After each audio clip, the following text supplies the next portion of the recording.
Bonjour les amis. De par son histoire millénaire, si riche et les différentes civilisations qui y sont passées, l'Algérie détient l'un des patrimoines vestimentaires le plus riche du Maghreb.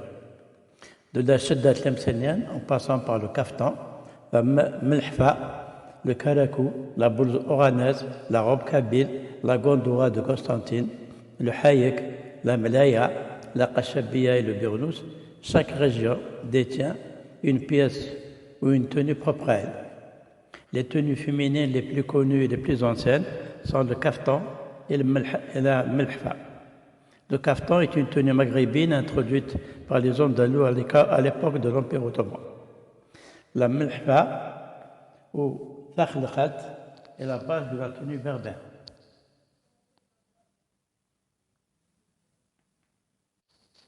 La melhfa ou takhlkhat est la base de la tenue berbère par excellence. Ce vêtement de femme sans manches qui s'agrafe avec deux bijoux sur l'épaule est connu depuis l'Antiquité. Les Romains l'appelaient peplum. Le hayek, vêtement féminin mythique, est porté dans le Maghreb. Il joint la pudeur et la séduction. Le hayek est une longue étoffe carrée ou rectangulaire, en laine ou en soie de couleur blanchâtre, crème ou écrue. La femme algérienne l'utilise pour se voiler de la tête aux pieds. Elle utilise aussi un bout d'étoffe en triangle, appelé adjar, pour se cacher le visage. À l'est du pays, le hayek s'appelle melaya, dont la couleur a viré du blanc au noir, en signe de deuil suite à l'assassinat de Salah Bey, bey de Constantine. Le hayek, qu'on appelle également le haf, est une marque de bonnes mœurs dans l'espace public. Il suscite le respect aux femmes qu'il porte. Il existe bien sûr différents types de hayek selon les spécificités socioculturelles de chaque région. Le hayek, le marma et le achaichi sont portés par des citadines voilées, voiles de prestige léger et précieux.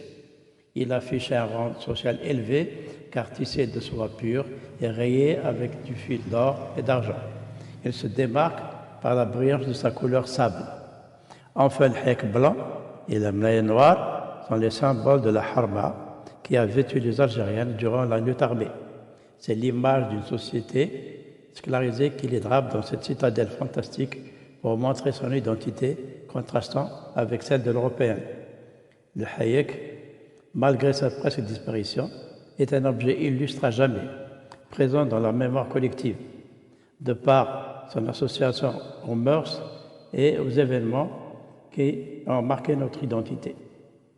En effet, le burnous, la kashabia, le hayek et la melaya revêtent une sublimation du combat anticolonial, reflétant dans toute l'humanité le charme et l'élégance dans la pureté et sa pudeur. Le burnous chez les Algériens revêt une symbolique de sagesse, de fierté et d'autorité. Il est à la fois un habit sobre et noble. Il peut être tissé soit en poil de chameau, en melf, en laine, où il accompagne les cérémonies de noces et les circoncisions, ou les hadras confrériques. Lors des fantasias, il devient la tenue d'apparat du cavalier pour lui donner une prestance et une stature assis sur la monture de son cheval. Le burnous, le hayek, la melaya et toute l'ornementation à la fois des cavaliers et de leurs chevaux sont l'expression de tout ce patrimoine matériel et immatériel défendu par les fusils et les sabres contre les spoliateurs et les envahisseurs. Ibn Khaldoun délimitait le territoire des Berbères ainsi. La contrée des Berbères commence là où les hommes portent le burnous et s'arrête là où les gens ne mangent pas de couscous. La richesse de l'habit kabyle, chaoui, neili, terghi, tlemceni, nemouchi, staifi, mzabi, constantinois, algérois, oranais démontre la variété de nos costumes traditionnels.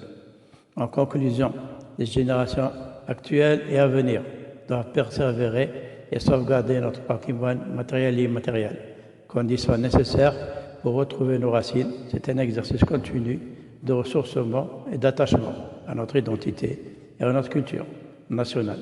Merci de votre attention. Au revoir, à bientôt.